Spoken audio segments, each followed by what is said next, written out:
সরস্বতী পুজোর সাথে যেমন জড়িয়ে রয়েছে বাসন্তী রং, সেরমই জড়িয়ে রয়েছে শিলনোড়া ষষ্ঠী বা গোটা সেদ্ধ। এই গোটা সেদ্ধ ব্রত কথা আসলে কি, এ নিয়ে আমার জিজ্ঞাসা ছিল সেই ছোটবেলা থেকে। আজ সেই ব্রত কথার ব্যাপারে নিজে জেনে আপনাদেরকেও জানানোর ভীষণ ইচ্ছে হয়েছে। চলুন তাহলে জেনে নিই এ বিষয়ে। মাঘের শুক্লা ষষ্ঠী, শাস্ত্রীয় মতে বসন্তের সূচনা হয় মা সরস্বতীর আরাধনা দিয়ে।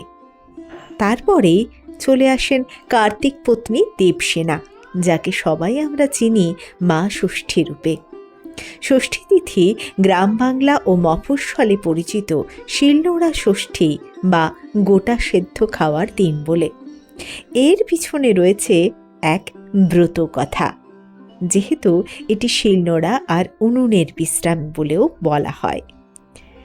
এককালে এক বামুন বউ ছিল, তাদের ছিল 7 ছেলে ও বৌমা। এই সংখ্যাটি মতান্তর হয় বিভিন্ন ক্ষেত্রে, এখানে 7 ধরা হলো। কিন্তু সেই বৌমাদের কোনো সন্তান হয় না। চিন্তিত শাশুড়ির কাছে মা ষষ্ঠী বুড়ি সেজে এসে বৌমাদের এই শীতল ষষ্ঠী বা এই শিল ষষ্ঠী পালন করতে বলেন। ফলে পরবর্তীতে তাদের কোলে সন্তান আসে। কিন্তু গল্প এখানেই শেষ নয়। এরকমই এই জমাটি মাঘের শীতেও শাশুড়িমা ঠিক করলেন ঠান্ডা জলে স্নান করবেন না, ঠান্ডা ভাত খাবেন না। এদিকে দিনটা ছিল এই শিল ষষ্ঠী। এদিন তো মা ষষ্ঠীর নির্দেশে শিলনোড়া উনুনের বিশ্রাম। কিন্তু শাশুড়ির জেদে বৌমারা শাশুড়ির স্নানের জন্য গরম জল আর গরম ভাত রান্না করে দিল। তিনি তাই খেলেন। এদিকে পরদিন ঘুম থেকে উঠে শাশুড়ি দেখেন তার সব বৌমারা আর এক বেড়ালের মৃত্যু হয়েছে, মাটিতে পড়ে রয়েছে তারা। শাশুড়ি এবার নিজের ভুল বুঝতে পারলেন, ষষ্ঠী মাকে ডাকতে চাইলেন। এদিকে মা ষষ্ঠীর রাগ কমার নয়, কিন্তু অবশেষে রাগ কমল এবং এক বৃদ্ধার বেশে গিয়ে শাশুড়িকে ও পুজোর শিল থেকে দই হলুদের ফোঁটা নিয়ে প্রথমে বেড়ালের কপালে, পরে বৌমাদের কপালে ঠেকাতে বললেন। আশ্চর্যজনকভাবে সকলে বেঁচে উঠল।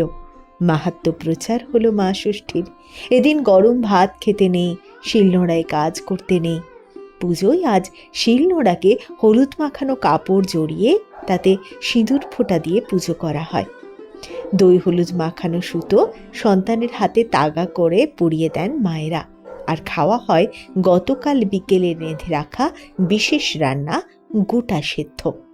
এই রান্নায় 5 রকমের কলাই, গোটা আলু, গোটা বেগুন, গোটা রাঙা আলু, গোটা কড়াইশুঁটি সহ অন্যান্য সবজি ও নুন তেল পরিমাণ মতো দিয়ে রান্না হয়।